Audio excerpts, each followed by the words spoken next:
McDonald's is the brand name behind an enterprise with over 40,000 locations in more than 100 countries. The world's largest fast food company by revenues and market cap is estimated at $181 billion as of June 2022. If the theory is that McDonald's earns its profits and yearly $23 billion in revenues by simply selling burgers and fries, then why didn't Burger King do the same? If we speak about burger quality and food, Burger King is as good as McDonald's. How can we explain the revenue gap between the two? What are the secrets behind its massive success? In this video, we will see how McDonald's really makes money by taking a deep look at the core business of McDonald's.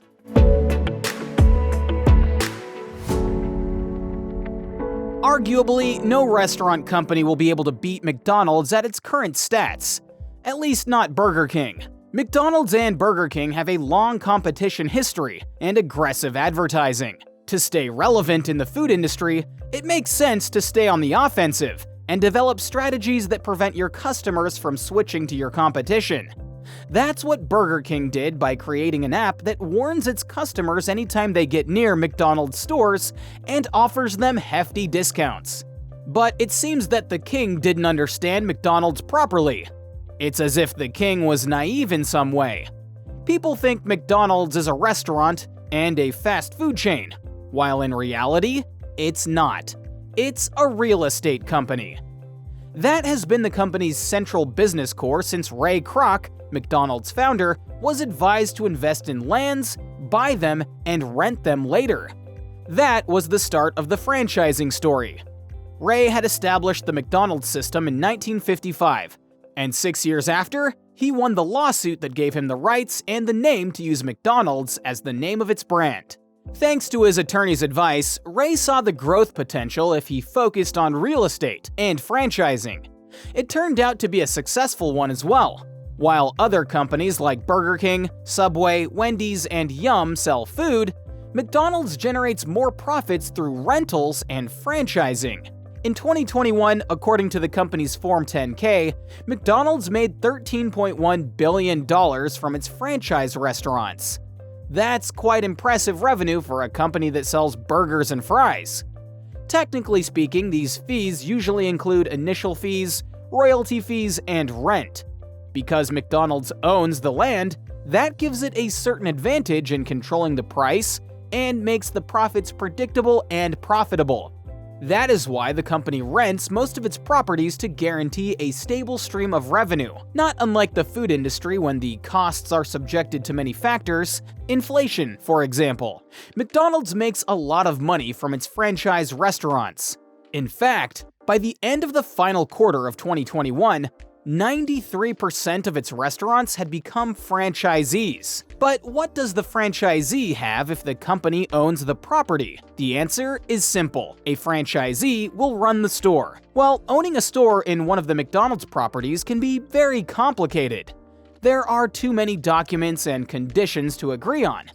However, the franchisees can open the store, but must meet the conditions of McDonald's, which include the services they offer, the recipes, the menu, and other things. According to its Form 10-K, however, this is only one way of making money. The second is to continue delivering affordable cheap burgers, fries, and milkshakes. It started as a burger store in 1955, and since then, American consumers have grown used to its frugal and affordable fast food. In 2021, the company's self-owned restaurants' food sales revenues reached $7.78 billion, which accounted for 42.1% of the company's total revenues. While food deliveries and fast food services represent a large proportion of the company's revenues, the competition is too high between Wendy's, Burger King, and McDonald's. Burger King delivers a burger meal for less than $8. The bag is fantastic, yet Wendy's chicken nuggets make a delicious meal for less than $10. So, to be on top, you need other sources of revenue, despite franchising and restaurant revenues. McDonald's also has another revenue model that counts for less than 4% of total revenues. A franchisee must pay fees to McDonald's. It's all part of the arrangement agreement between McDonald's and all of the franchisees. Even if the arrangement doesn't suit you, you are legally required to accept all of the company's conditions.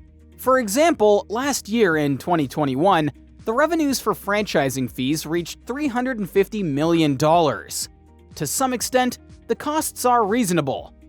Even if a franchisee can't argue with them, you will get the brand and the platform and ensure the best quality work. In the end, some believe McDonald's is too greedy to put its conditional price on the franchisee to ensure it makes tons of money. Putting all things aside, despite what people say, McDonald's remains a giant enterprise in the history of modern food businesses. Although McDonald's franchising restaurants generate more than 50% of its revenues, the company remains committed to its customers. That's why McDonald's is now establishing a new business model and adding fresh ingredients to its menu to provide the best customer service. At the end of the day, McDonald's growth history makes a compelling case. Thanks to its central business core and customer service, McDonald's will keep growing fast and big, especially with its new business model that promises that McDonald's will be fully recycle-based by 2025. All food will be environmentally friendly. If cultural and business secrets videos are your thing, subscribe to our channel and press the notification bell to get notified every time we break down new videos. Thanks for watching. Catch you next time.